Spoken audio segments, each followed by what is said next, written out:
Algunos ministerios, como el de Obras Públicas y Transportes, ha tenido una ejecución muy baja de su presupuesto y para eso tenemos con nosotros a don Fernando Rodríguez, ¿Sí? viceministro, ahora ministro interino. Ajá, ministro interino de No, Hacienda. ¿No? es el otro viceministro. Perdón, sí es cierto, sí es cierto. Pero bueno, tenemos a don Fernando Rodríguez porque nos va a hablar también de el tema de impuestos y renta, ¿verdad? La propuesta de gobierno, pero también hay algo importantísimo y nos ha costado muchísimo encontrar una reacción del Ministerio de Hacienda y es que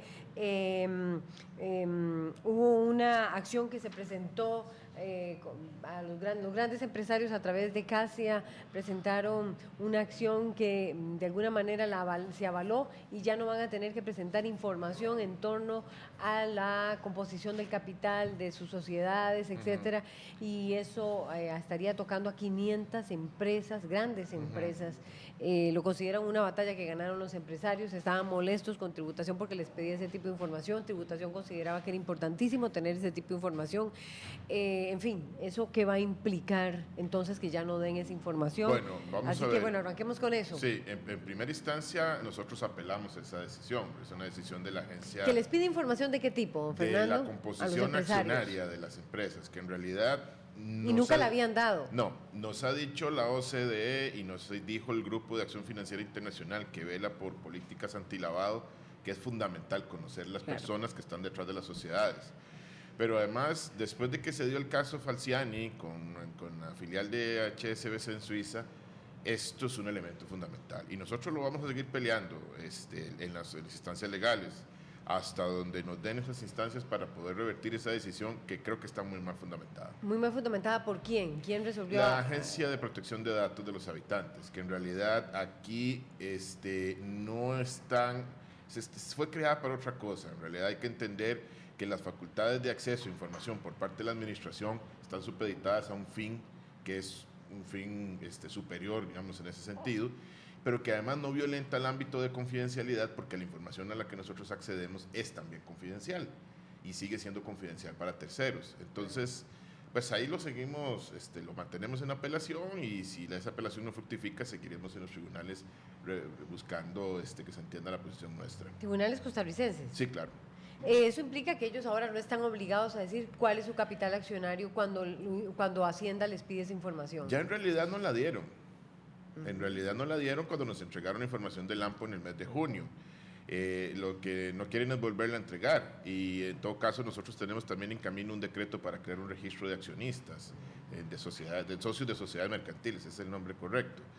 Pero responde a políticas que nos ha pedido OCDE con las que avancemos y que nos pidió el GAFI que avancemos, que son políticas de transparencia a nivel internacional. Yo creo que Costa Rica tiene que sacudirse ese mal aire de paraíso fiscal y de opacidad que no hemos tenido, pero que este tipo de cosas no ayudan a quitarse de encima.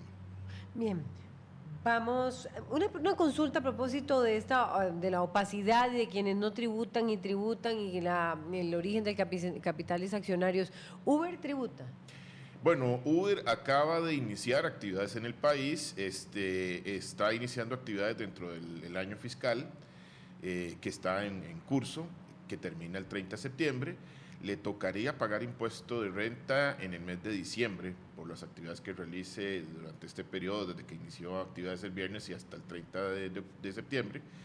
Así que en realidad no es una empresa morosa ni está evadiendo porque le corresponderá hacer su liquidación de impuestos hasta diciembre. ¿Y que ya se sabe cuál es la sociedad que presentará o cómo se Bueno, presentará? eso le corresponde a ellos saber si están operando con varias sociedades anónimas, con cuál van a declarar sus actividades. Y a nosotros nos corresponde pues hacer la fiscalización apropiada para ¿La van a rastrear?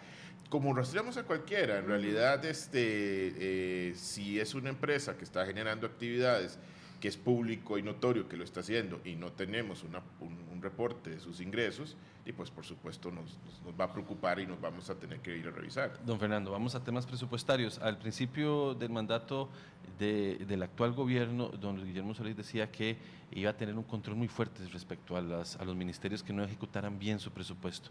Estamos hablando de que ya esta semana que viene se va a presentar el nuevo presupuesto para el año 2016 y algunos datos han resultado de que hay ministerios que están subejecutando, que no han podido ejecutar bien su presupuesto. Como el MOP. consideración. Vamos a ver, vea. Como el MOP, solo Sí. 23% ha usado. Aquí hay que tener dos temas en cuenta. Los ciclos de contratación en el gobierno tienden a ser muy largos. Parece mentira, pero por ese proceso de que yo llego, adjudico, viene alguien y apela y después me apela la apelación y bueno.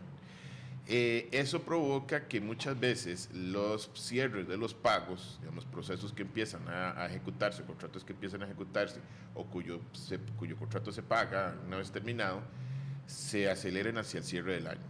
Entonces, en realidad hay que ver la ejecución contra el porcentaje total de recursos asignados en este año, tal vez no dé una señal adecuada de cómo va. Yo quisiera ver cuál es la ejecución en relación con la ejecución del año pasado y esperar por lo menos a noviembre para tener una idea de cuánto es eso, en primer lugar. Eso, como les digo, por los procesos de contratación. Lo otro es que bueno, usted no es el área propiamente mía, me lo comentaba el otro viceministro, lo oía más bien explicar, que hay ministerios que parte de la ejecución de sus recursos es traslado de recursos a otras entidades, o sea, a través de ellos pasan transferencias que llegan a otras entidades. Estas entidades tienen que cumplir en muchos casos requisitos para poder recibir esas transferencias. Y en muchos de estos casos, por ejemplo, entiendo que sucede en el caso de vivienda, estos requisitos formales no se han cumplido y por eso la transferencia no se ha ejecutado. Entonces, eso explica en algunos casos que no se hayan trasladado o que puedan haber rezagos porque, como les digo, los procesos de contratación no han terminado, no se han cerrado y eso atrasa a veces la ejecución de los recursos. Hay que medirla a lo largo del año. Sobre el IVA. Sí. El gobierno pretende devolver a las familias pobres y de pobreza extrema el pago de ese tributo mediante depósitos bancarios. ¿Cómo va a hacer eso? Y es parte de la propuesta que está presentando el presidente, el gobierno, muy fuertemente para lograr el apoyo del proyecto del impuesto al valor agregado del 13 al 15%. Sí, vean, las transferencias electrónicas ya son una realidad a nivel de gobierno porque es la forma en la que el gobierno paga sus salarios. ¿Cómo lo hacemos? Simplemente tenemos una identificación a través de los sistemas nuestros de las personas y los números de cuenta, por ejemplo en el caso de los asalariados, y los montos que se deben transferir y todas las quincenas nos llega el pago a través de esa vía. Este mecanismo va a funcionar igual. Una vez que identifiquemos quiénes son esos beneficiarios y les demos, o sea, y tengan un número de cuenta asociado para poder recibir la transferencia, a través del sistema de pagos electrónico del Banco Central y por medio de la acción de la Tesorería Nacional, nosotros transferimos la plata. Ese proceso no es lo más complejo de toda esta situación, o sea, es más complicado cobrar el impuesto. Que van a buscar personas para decir lo que pagamos, ese aumento, para ver si queda claro, del 13 al 15, ese 2% se lo van a depositar a las personas de escasos recursos. ¿Cómo ubicarlas? ¿Cómo están? ¿Están identificadas? El IMAS desde ya hace un tiempo viene trabajando en una cosa que se llama SINIRUBE, el Sistema Nacional de Identificación y Registro Único de Beneficiarios, que se creó por ley y que ahora está haciendo el desarrollo informático de esa plataforma, precisamente para sustituir el antiguo SIPO y crear un sistema que unifique todas las bases de datos de posibles beneficiarios de ayudas, porque aquí se reciben por varios lados, hay programas diferentes, con financiamientos distintos, y no se maneja de una manera unificada. Entonces, ya digamos, se había aprobado tanto la ley del SINIRUBE y el proyecto para hacer el sistema, que es una decisión que está al amparo de lo del IVA. Nosotros no es que estamos haciendo el SINIRUBE para hacer el IVA, es que aprovechamos lo que se está haciendo en el IMAS para poder plantear esta propuesta del IVA personalizado. Don Fernando, ¿y cómo, en términos porcentuales, cómo afecta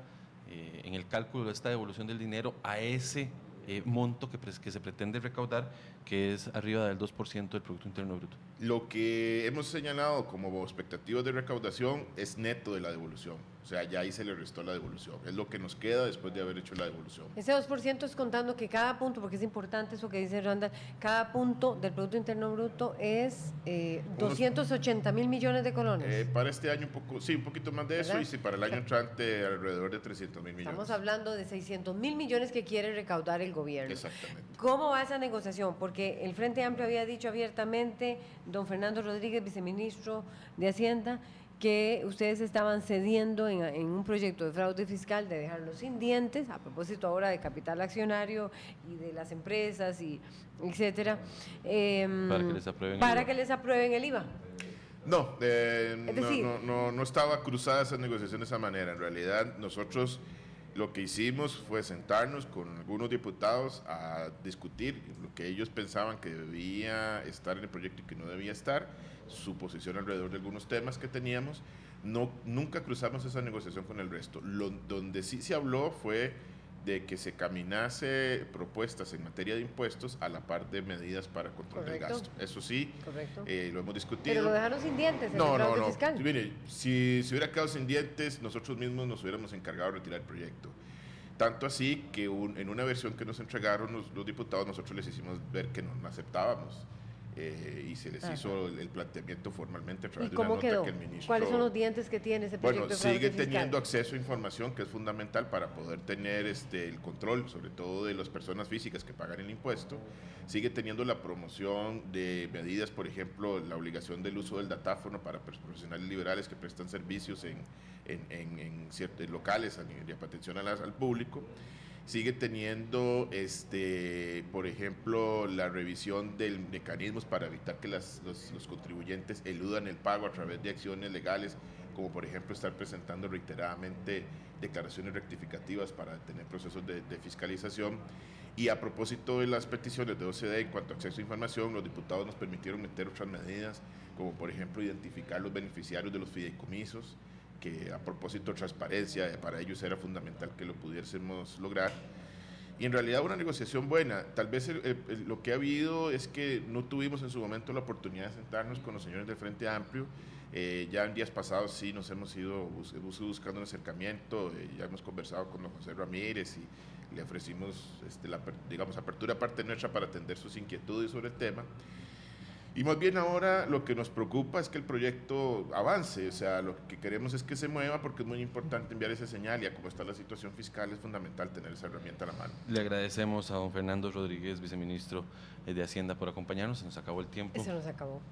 Nos daba unos... Y viene este jerarca con tanta información y no pudimos, ya el tiempo se acaba. Son las 7:59, ya a las 8 de la mañana. Siga usted con Radio Nacional y con Canal 13. Tenemos una oferta interesantísima para todos y todas ustedes durante esta mañana. Que tengan un feliz día. Buenos días.